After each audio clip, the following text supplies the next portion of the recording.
Alice with Rockers in Recovery. I want to welcome everybody to the show today. Of course, we're going to be speaking with Lyle from the Shores. Lyle is of course, co-founder and CEO of the Shores Treatment and Recovery Center. Lyle has dedicated his life and his mission to helping people for many, many years. And we're going to be talking to him today about amino acids and neurotransmitter restoration therapy. Very interesting. He got hooked up with a gentleman named Kenneth Blum. I'm sure he's going to tell you all about that.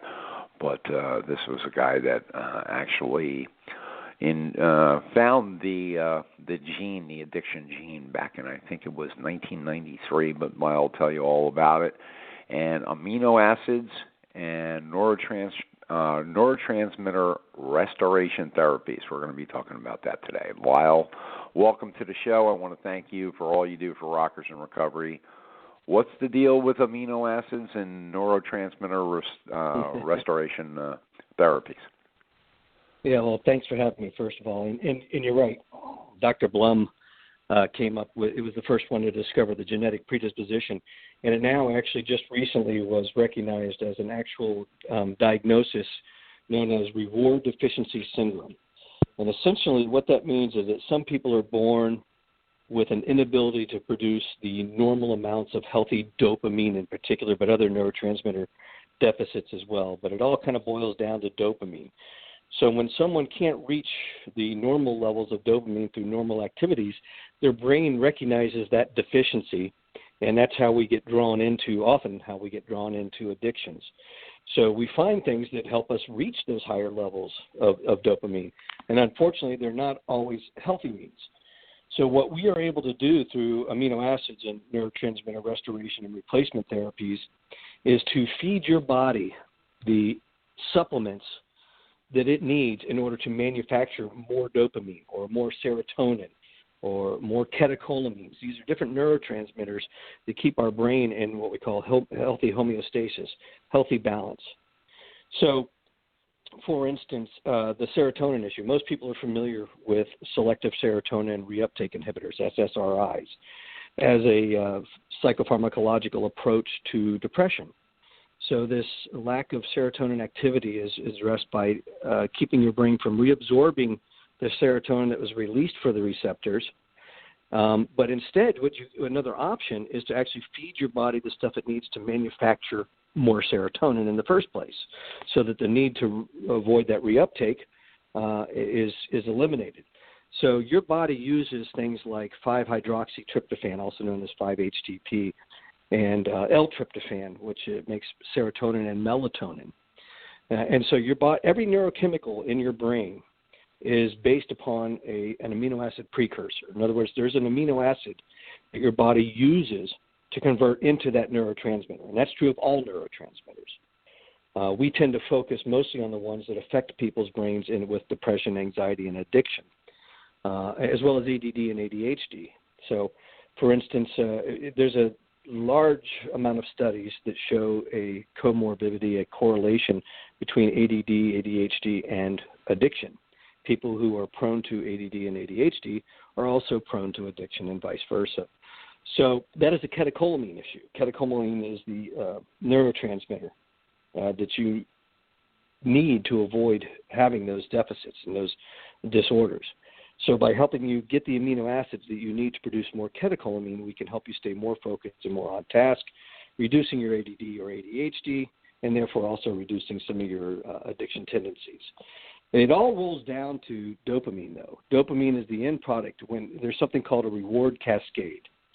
And that simply means that every part of your reward system, as far as the different neurotransmitters and different parts of the brain involved, the end result of all of it, whether it be the serotonin, the GABA, which helps with anxiety and other issues, keeps you calm and serene.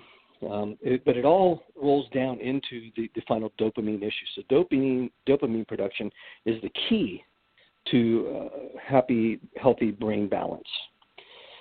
So rather than let me ask you one question while we're rolling along here. I want to ask you one question, Lyle.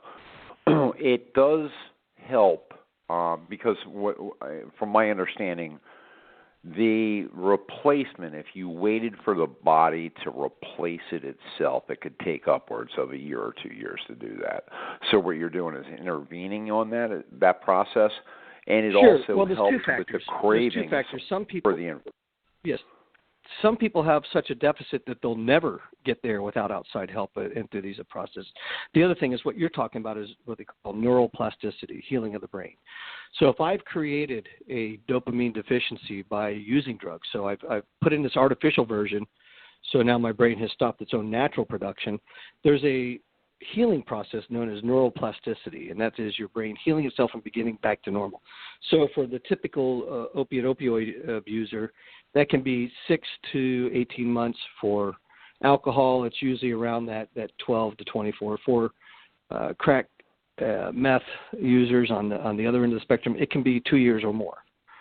By adding these supplements in and addressing the deficits in a more aggressive manner from a holistic approach, we can help that healing process be cut down to a matter of weeks sometimes. Again, everybody's different, so the root cause as well as the severity of the deficit may cause some people to take longer to reach that level and to heal fully than it will others. There are some people who, through long-term and severe amounts of crack or meth abuse, have done enough damage that you'll never get back to optimal level. But most people can get to that restored level fairly quickly with these supports. So again, what might take 6 to 18 months, we can sometimes get done in 3 weeks. And that reduces cravings. Yeah, that's what it reduces cravings. It helps for a healthier outlook. Sorry, what? That was my next question. I mean, the craving aspect of it, because unlike alcohol, when you start talking about like drugs like, crack cocaine or methamphetamines, those types of drugs, the cravings actually get worse over time. And this is to, so you feel good like day 3, but day 10, you get hit with this overwhelming craving to use. Mm-hmm. So and this can help that process. System. That is that imbalance. I'm sorry, again? No, I'm saying this can help with that process, that craving process. Absolutely. And being able to get through that. Absolutely. That's the whole point of it. If we can reduce cravings and withdrawal symptoms, that's the other thing is that some of your withdrawal symptoms are based, again, on that neurochemical process. So if we can start this during even the detox stage, withdrawal symptoms can be abated, they can be lessened, and the duration that you experience them can be shortened as well. So it works on the physical as well as the psychological and neurochemical processes. Very good information. The other thing that I was shocked to see, I didn't realize that it actually could work with ADHD and autism and other compulsive and behavioral disorders. Absolutely. There's a crossover between compulsive behaviors and addiction. There's a chart. I wish we were able to show visuals. There's a great chart that shows that crossover that I could explain to people. And if people want to email me later and I can share some of this information, I have no problem with that. But there's a lot of connection there. Trying to pull it up on my screen so I can share it with you quickly. There's compulsive behaviors, including process addictions, are very strong. Let me pull this up for you real quick, see if I've got it for you real easy. The other thing that we see now is how much what we eat affects all that neurochemical process. Remember, all this is what you put in your body is what helps balance your brain. So understanding proper diet, things that interfere with that process or things that help it. One of the reasons that I think we see a prevalence of this reward deficiency syndrome today and why we see so many sleep effects, so many much bigger problems now with sleep disorders than we ever had before is our diet is bereft of the things that help us sleep. So a lot of people are taking melatonin to help them sleep. And that's all fine because that's usually what they're lacking in. The problem is pill forms of melatonin have about a 2-hour window in your brain, whereas L-tryptophan, the amino acid that your body uses to make melatonin, if you take the L-tryptophan rather than the melatonin, it teaches your body, it's the fuel your body needs to make melatonin throughout the night. So people have trouble staying asleep versus falling asleep. They can take that melatonin, and 2 hours later, it's lost all effect. Whereas if they take L-tryptophan, their body is able to take that and convert it into melatonin throughout the evening and give them better rest throughout the evening. The other thing we're seeing is the way sugar affects people. Sugar crosses the blood-brain barrier very quickly. So refined sugars and simple carbs create problems in the sense that there's something we call reactive hypoglycemia. Your sugar rises very quickly, but then also drops very quickly. This excites the limbic system because you've put something in there. The other problem is your brain, your prefrontal cortex, runs on glucose, which is what sugar is, and there's healthy forms of it and unhealthy forms. When you have a sharp spike in sugar, you also have that sharp drop, which a lot of people will equate with the sugar crash, they'll call it. When your sugar drops quickly, your body releases stress hormones like adrenaline and cortisol. So at the same time that you're robbing your prefrontal cortex of the fuel it needs to make good decisions, you're including added stressors. And then on top of that, you're interfering with the process of your brain to receive some of those other healthier processes that will help it produce better neurotransmitter activity. So you're starving your brain while adding stressors to it, and then you wonder why you have problems with willpower, decision-making, cravings. You've excited the limbic system, the pleasure reward center, and then you've denied your brain of the ability to deal with it well. Quick question on this. Are you able to, and I know back a few years ago, they were able to do this through hair analysis, where they were able to show across the board what you were lacking in, and it was a huge support to what you're doing here. And they were getting ready to have blood samples where you could find out if you were lacking in dopamine, if you were lacking in serotonin, where your process was as an individual, and you were able to map it out for the individual. Is that the case? Yeah, and you can do that now. You can do it through urinalysis. There's something they call a dry urine, where we do a fasting urine, and they put a little cardboard tint in the urine, and they pull it out, and it dries, and this sounds like a lot of fun, I know, but they scrape off the urine crystals, and they analyze that, and they can tell you your baseline of those different neurotransmitters, be it the serotonin, dopamine, norepinephrine, catecholamines, GABA, all the neurotransmitters. And that's good, but even better yet is that there's a paper form of that test that goes based on your experience, because what happens is that tells you where your brain lies and what deficits may exist, any outside inputs, because it's a fasting urine. Whereas if you eat things that are healthy and help produce that throughout the day, you may actually be balanced. You may have a deficit, but you may be doing things to counteract that deficit that are healthy or not. And so in addition to the dry urine, we have a self-reporting survey that we use that helps us see this, so that when you feel this way, how deeply do you feel it, and what do you reach for? So if you find yourself grabbing the chocolate all the time, that tells me something. If you find yourself reaching for cigarettes on a regular basis, that tells me something. There are answers to what you do and why, and so that gives us an even better picture than perhaps sometimes the dry urine test does. And I'll give you an example. If you're low in serotonin, you're going to feel negativity, depressed, worried, anxious, possibly a little hyperactive. You may have obsessive thoughts or behaviors. You may find perfectionism, controlling, irritability. All of these, fibromyalgia, insomnia, these are all signs of low serotonin. So if you tell me that I reach for, chocolate or alcohol, or hey, Prozac works for me, I can tell you that how your body is reacting and whether you have a serotonin deficit or not. And then I can tell you what to do about it. I can tell you that 5-HTP is going to help you increase it, and then you'll have a more positive outlook. You'll feel more flexible in situations. Your emotions will be more stable. You'll have more self-confidence, and your sense of humor will rise. I can tell you that if you're experiencing difficulty sleeping, that you probably have a melatonin deficiency, and that there's ways that we can help you balance that. And the catecholamines, if you're feeling apathetic and a lack of energy, lack of drive, lack of focus, poor concentration, ADD symptoms, and you find that you're reaching for caffeine, cocaine, meth, tobacco, you find that Ritalin or Wellbutrin, that these things work for you, I can tell you that you're probably low in catecholamines. And so L-tyrosine and phenylalanine, these are things that will help your body produce more of those catecholamines and make you feel more alert, more energetic, better mental focus.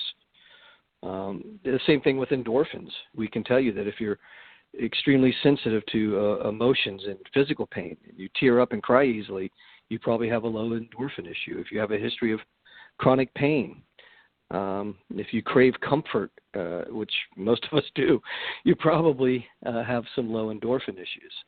So by being able to interview the client and understand exactly what they experience on a day-to-day basis, we can help them learn how to fix those things through natural means. That doesn't mean that some people don't also need psychotropic medications, and we keep psychiatrists and psychiatric ARNPs on staff just for that reason. But not everybody who has these issues needs a prescription to deal with it. Sometimes there's fixing the gut biome so that they can absorb nutrients more readily is all that is needed. Other times, these neurotransmitter supports through amino acid supplements is the answer. And sometimes it's a combination of 2 or 3 of those. I think and maybe I'm wrong, but I think along with your whole process that you're doing, you're looking at the whole person. You're not just looking at from the head up, so to speak. Well, absolutely. It's all tied in. When we talk about being holistic, that people sometimes misunderstand what that means. Holistic is really looking at the entire person. So if you have pain issues that have driven you to seek opioids, if we don't address the pain issue, we're not addressing the whole person. If all we're doing is taking away the opioids, then have we really solved the initial problem? They always say that drugs are a symptom of a bigger problem. Sometimes it's emotional, sometimes there's PTSD, and sometimes it is a neurotransmitter deficit. And usually, quite frankly, it's a combination of many things. If we're only looking at one area, we're likely to miss something very important to allow you to have a lifelong, successful recovery process. If you're tuning in with us that's right what now, holistic means. It can include medical processes. It could include everything. If you're tuning in right now with us, we're speaking with Lyle from the Shores Treatment and Recovery. We're talking about amino acids and neurotransmitter restoration therapy. I think, therapies, because there's an assortment of different therapies for this. So in the end, Lyle, we're coming towards the end of the show. So what I want to be able to do is, how can somebody reach out to you and be helped through these therapies, plus all of the rest of the things, just kind of highlight the rest of the things that you do? Well, some of the things that also help with your function and your decision-making, as well as cravings and some of the other things we've talked about, are other practices like massage therapy, auriculotherapy, acupuncture, chiropractic, nutritional approaches, general physical well-being and wellness, all help balance that brain out. The way to, if you want to hear more about it, you can always go to our website, which is theshoresrecovery.com, or email me or call me. My email is lfried@theshoresrecovery.com. That's my first initial and last name at theshoresrecovery.com. And I'm happy to share the information and help people walk through the process. One of the things we like to do is, whenever we work with a client, is teach them what we're doing and why, how it works, so that they can do it for themselves. The idea is to make people be able to live happy and healthy lives on their own and not be tied to professionals any more than is necessary. And, of course, in the end, it's not about having somebody, God forbid, come back. You want to make sure that they can live healthy and start a new life. Exactly. So with the Shores, and the Shores has been a huge asset, not just to the people that they serve every day, but to the community. And you going out, and I just seen you came back from, you're out in Oregon, And you're going out and you're spreading this message, and you're able to go out there and give a new insight to people, because a lot of people don't know about amino acids and the whole neurotransmitter outlay, and they don't know it. So you're out there and you're providing this service. What has the response been? It's been great. Well, you mentioned Oregon, and I was out there speaking to a multidiscipline task force on DUIs and DUIs, and the feedback was excellent, because I had judges, district attorneys, police officers, social workers, addictions counselors that had never heard any of this, and they said, when you explained to me the feelings and the thought processes and how they tie into the neurotransmitter activity, it makes perfect sense. I had a judge call and say, what you said, I know it was meant for the people we're serving, but I'll tell you that I experienced that, and can you help me? And I've been able to help him through amino acid therapies sleep better, have better concentration, and think better. It's good for everybody. Now, it's extremely essential and helpful to the person in recovery because their needs are typically greater, but it's something that we can all learn from. And so the feedback has been wonderful, and we've seen definite evidence-based. We do a lot of data gathering here, and we work with Dr. Blum on the research into it, and the fact that it works, there's no question. The science behind it is very solid, but when we hear the individuals reporting, that's what lights our fire. Knowing that the science is good, solid science is kind of neat and fun for people like me, but seeing lives changed is really the key, and that's what keeps us going. Amazing stuff, Lyle. You're doing great work, and we are so proud of you. And of course, Darlin, Lyle's wife. They've worked diligently to help people for many, many years, and you guys are incredible. You can reach Lyle by calling 888-775-9377. If you go to the Shores, it's the shoresrecovery.com. You can check out their blog. They have some great blogs that they put out. There's also all kinds of information in regards to therapies. They have amino acid therapy, neurofeedback therapy. I mean, there's all kinds of stuff there that you can really dig into and really get a lot of information. And then, of course, you can call Lyle, or you can send him an email right from the website on the contact page, or you can call. You can get a hold of him with his email. Give him your email one more time, Lyle. It's LFRIED@theshoresrecovery.com. Perfect. In closing, anything you would like to say to anybody that might be out there suffering right now, or a family member suffering with a loved one, what would you say? Well, I'd like to thank you and Lori for all that you do, but I'd also like to say to those out that are suffering, there are answers. And unfortunately, a lot of what has been done hasn't been complete, but there are ways to help. There's a solution for everybody. If they're still breathing, there's still hope. Never give up. There's nobody that can't be helped. And I really believe that with all of my heart. Good stuff. Lyle, thank you again for being on Rockers in Recovery Radio today. And we look forward to the upcoming event up in, of course, Pennsylvania, where you guys are going to be hanging out with us. You are a sponsor of it. It is the Love of Recovery up in Wilkes-Barre, Pennsylvania. We're really looking forward to hanging out with you, and you can spread that information up there too. And that is September the 9th of 2017. It is part of the Recovery Month process with SAMHSA, and we're looking forward to having you guys up there with us. Looking forward to it. Talk to you soon. All right, Lyle. Thank you. All right. All right, guys, there you go. Great episode.